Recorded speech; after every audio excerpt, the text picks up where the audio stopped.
Bonjour tout le monde, c'est Yves, bienvenue dans cette nouvelle vidéo et cette semaine je me suis dit que j'allais vous présenter 10 raccourcis à utiliser sur la ligne de commande pour gagner du temps. Alors ce sont des raccourcis là qui vont plutôt fonctionner avec le bash. Ça peut varier après suivant les autres shells. Si vous utilisez le ZSH par exemple, il y en a quelques-uns qui vont pas très bien marcher, je vous laisserai faire les tests. Ça marche très bien avec le bash. Et je vais commencer avec le premier truc qui va me permettre de me déplacer sur ma ligne assez rapidement à la fin de la ligne ou au début de la ligne. J'ai un petit exemple, ici mon curseur se situe au milieu de la ligne, comme vous le voyez, là il est au milieu de la ligne. Si jamais je souhaite emmener le curseur rapidement à la fin de la ligne, je vais faire un CTRL E comme end. Je vais l'envoyer sur la fin de la ligne, end. Et si jamais je veux le ramener au début de la ligne, alors ça sera pas CTRL B pour begin, ça va être CTRL A, la première lettre de l'alphabet. Je vous donne quelques astuces, c'est comme ça que moi je les mémorise. CTRL A, le début de l'alphabet, et hop, ça m'emmène le curseur sur le premier caractère de la ligne. Donc CTRL E, la fin de la ligne, CTRL A, le début de la ligne. Pour le deuxième truc que je vais vous présenter, ça va pas être du déplacement, ça va être pour effacer. Alors, évidemment, on peut effacer caractère par caractère, mais très souvent, c'est très pratique de pouvoir effacer un mot entier. Le premier que je vais vous présenter, c'est le CTRL W comme Word, dans lequel le shell va effacer le mot qui précède le curseur. Ici, le mot qui précède le curseur, c'est le pas. Si jamais je fais CTRL W, eh bien, il va m'effacer le pas. L'espace qui est avant le pas reste présent, l'espace sur lequel j'étais qui est après le pas reste présent, il n'y a vraiment que le mot qui est effacé. Alors, je vais remettre le pas, voilà. Et j'ai également la possibilité d'effacer le mot qui va suivre. Pour effacer le mot qui va suivre, eh bien, je peux faire, alors ça va dépendre des terminaux sur lesquels vous êtes. Vous pouvez faire Alt D comme delete, ou vous pouvez faire échappe suivi de D. Ici, moi, sur mon clavier, c'est avec échappe que ça va fonctionner. Donc, si je le refais, le mot qui va suivre mon curseur ici, c'est le 2. Je fais échappe petit d comme delete. Il m'efface le 2. Toujours pour supprimer des éléments de la ligne, voilà le troisième truc. Dans ce troisième truc, je vais effacer tout ce qui est à partir du curseur. Le reste de la ligne ne m'intéresse pas, donc j'efface tout. Et pour ça, je fais un CTRL K. Alors là, j'ai pas de truc mnémotechnique. Je l'ai retenu, CTRL K m'efface le reste de la ligne. Et alors, que ce soit avec le CTRL W, que ce soit avec le Alt D, ou avec le CTRL K, ou avec le CTRL U qu'on va voir tout de suite, chaque fois que j'efface des caractères de la ligne, en réalité, ils sont stockés en mémoire. On stocke juste le dernier, et je vais pouvoir le coller, rappeler la dernière chose que j'ai stockée. Et pour ça, je vais faire CTRL Y. Et donc, il va remettre là où il y a le curseur, la dernière chose que j'ai effacée. Donc, si jamais je retourne en arrière, je reviens entre le pas et le 2, je fais CTRL K, j'ai supprimé espace et le reste de la ligne. Et bien, si jamais je fais CTRL Y, il va remettre espace et le reste de la ligne à l'endroit où je suis. Alors, par exemple, je peux le mettre à un autre endroit. Je peux le mettre ici, par exemple. C'est un peu débile, mais ça marche également. Donc, je vais l'effacer, je vais remettre ça là où il faut. Voilà. Et toujours, si je suis au milieu de ma ligne, ici, je reviens au milieu de ma ligne. Si cette fois, je ne souhaite pas effacer depuis le curseur jusqu'à la fin de la ligne, mais que je souhaite effacer depuis le début de la ligne jusqu'au curseur, eh bien, ça va être un CTRL U. Attention, celui-là, il ne marche pas avec le ZSH. Voilà. CTRL U, ça efface du début de la ligne jusqu'au curseur. Donc, CTRL K du curseur jusqu'à la fin de la ligne, CTRL U du curseur jusqu'au début de la ligne.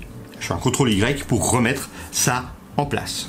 Le quatrième test que je vais vous présenter, c'est un test dans lequel je vais quelquefois avoir à écrire des lignes de commande assez compliquées. Et écrire des lignes de commande assez compliquées, ça se fait comme ça directement en ligne de commande, il n'y a pas de problème. Mais quelquefois, c'est juste plus pratique d'appeler un éditeur. Par exemple, si jamais je veux écrire fichier 1 à fichier 99 avec echo, c'est un truc très simple quand même, mais imaginons que ce soit une commande encore plus compliquée, je vais être obligé de faire avec une boucle for. De la boucle for, je vais créer une variable qui va prendre toutes les valeurs entre 1 et 99 par exemple. Bon, je vois que ma ligne de commande va être compliquée, alors je vais faire CTRL X, CTRL E comme edit. Et puis si en plus je suis avec un éditeur de texte qui est capable de me faire de la coloration syntaxique, peut-être qu'il va le faire, ici moi il me le fait pas. Mais voilà, je écris mon truc, et puis du coup je peux écrire ma ligne.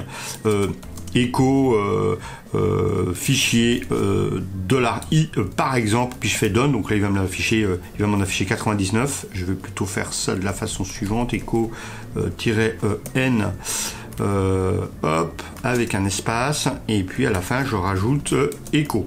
Et une fois que je suis content, j'enregistre, je quitte, Et qu'est-ce que me fait le truc? Il va exécuter la commande que j'ai écrite à l'intérieur du fichier. Donc ça, c'est assez pratique hein, quand on a vraiment des commandes un peu complexes à écrire. Ça permet de les écrire tranquillement et puis après, on n'a plus qu'à les exécuter.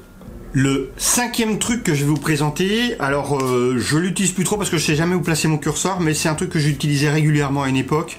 Quand on tape pas bien sur le clavier, il arrive qu'on intervertisse des fois différents caractères. Vous voyez ici, j'ai interverti le U et le S en voulant taper, donc je vais sur le dernier caractère que j'ai interverti et je fais le CTRL T.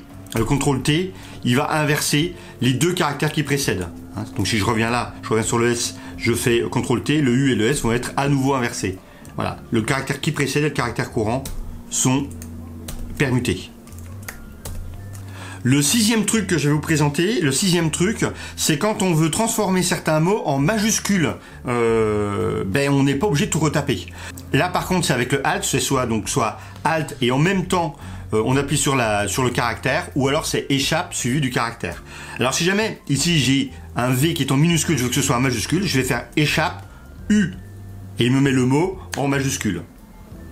Je reviens au début. Si jamais je veux mettre ça en minuscule, je vais faire un échappe L. Et il me met le mot en minuscule. Donc ça, c'est assez pratique. Hein. Si jamais vous voulez mettre un mot en entier en majuscule ou en minuscule, il vous suffit de faire le U pour l'uppercase, le L pour lowercase. Donc c'est avec le Alt ou avec le échappe, suivant la configuration de votre terminal. De la même manière, et pour finir, pour se déplacer, je vais rester avec les Alt. Si jamais je veux avancer d'un mot, je vais faire Alt F ou échappe F. Et là, qu'est-ce qui se passe? Mon curseur va un mot plus loin. Et donc F comme forward qui va en avant. Et si je veux aller en arrière, donc backward, je vais faire Alt B ou échappe B pour aller en arrière sur ma ligne. Alors tous ces trucs-là, ils sont très très pratiques. Mais tous ces trucs-là sont vraiment pour écrire la ligne ou pour corriger une ligne. On a évidemment des trucs qui vont jouer avec l'historique. Alors avec l'historique, il y a des tonnes de choses à raconter. Je vais juste vous donner 3 petits trucs qui sont sympas avec l'historique. Le premier évidemment, c'est qu'on va rappeler l'historique avec les flèches de direction. Je fais flèche haut, je retourne vers le haut dans l'historique. Mais si jamais vos flèches de direction ne fonctionnent pas avec votre terminal, vous pouvez toujours faire CTRL P comme Previous. Et dans ce cas-là, il va remonter dans l'historique.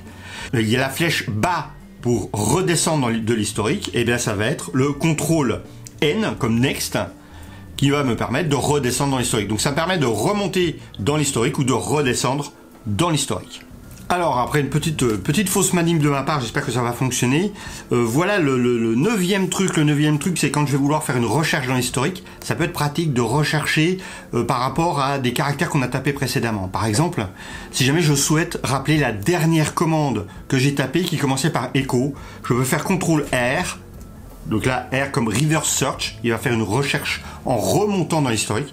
Si je fais un E, il me montre la dernière commande qui contenait un E dans mon historique.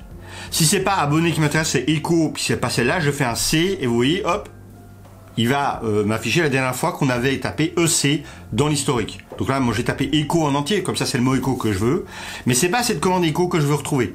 C'en est une qui est plus ancienne. Donc je refais CTRL R pour remonter encore d'un cran dans l'historique. La commande d'avant dans l'historique qui contenait le echo. Si je refais CTRL R à nouveau, je remonte encore plus tard dans l'historique. Donc à chaque fois, ça nous permet de remonter d'étape étape dans l'historique jusqu'à retrouver la commande qui nous intéresse. Le problème, c'est que quand je fais ça, je vais trop vite. Je vais trop vite et je remonte trop loin dans l'historique.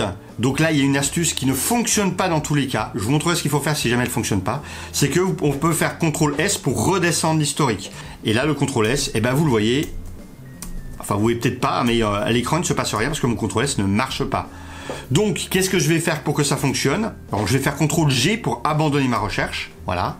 Là, le CTRL S, il a une autre fonction qui est de stopper le déroulé du terminal. Et bien, si jamais je tape la commande STTY, qui est la configuration de mon terminal, et que je lui dise moins X on, cette fois, on enlève le rôle du CTRL S pour le terminal, et puis du coup, on va pouvoir le passer au bash. Et cette fois, je refais mon CTRL R. Echo, c'est pas celui-là, c'est pas celui-là, c'est pas celui-là. Ah si, c'était celui-là. Je refais CTRL S, et cette fois, voilà, il redescend dans l'historique. Donc je peux redescendre dans l'historique, remonter dans l'historique par rapport à une recherche sur un mot-clé dans l'historique. Et ça, c'est quand même extrêmement pratique. C'est quelque chose que j'utilise beaucoup personnellement. Le truc que j'ai découvert en préparant cette vidéo, c'est que chaque fois que je recherche ça, je trouve des fois des caractères, des trucs qui sont ce que je veux, et puis ah bah non, c'était pas tout à fait cette ligne là. Bon, finalement je vais retaper ma commande. Je faisais CTRL-C pour abandonner ça. Non, il suffit de faire CTRL-G et notre recherche est abandonnée.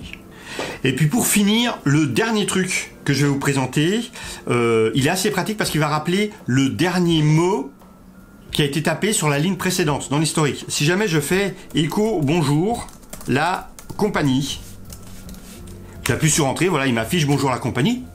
Jusque là, tout est bien. Mais si jamais je veux rappeler juste le dernier mot, je fais écho, là je fais alt point, ou je fais échappe suivi de point, et il va me rappeler le dernier paramètre, le dernier élément que j'avais mis sur ma ligne précédente. Et là c'est compagnie le dernier. Ce qui du coup est assez pratique dans certains cas où on a passé une commande CP machin avec plein d'arguments puis un répertoire derrière. On veut juste rappeler le répertoire qu'il y a derrière. Et ben voilà, échappe point me rappelle le dernier caractère, le dernier mot, pardon, pas le dernier caractère, le dernier paramètre qu'on avait écrit sur la ligne. Voilà. Alors voilà, ça c'est mes 10 astuces pour aller un petit peu plus vite sur la ligne de commande. J'espère que ça vous a plu. Je pense que je ferai d'autres petits trucs et astuces comme ça. En attendant, si ça vous a plu, n'hésitez pas à partager la vidéo, n'hésitez pas à vous abonner, à mettre un pouce, à mettre un commentaire. Et puis ben, moi je vous dis à bientôt pour une nouvelle vidéo. Ciao les geeks!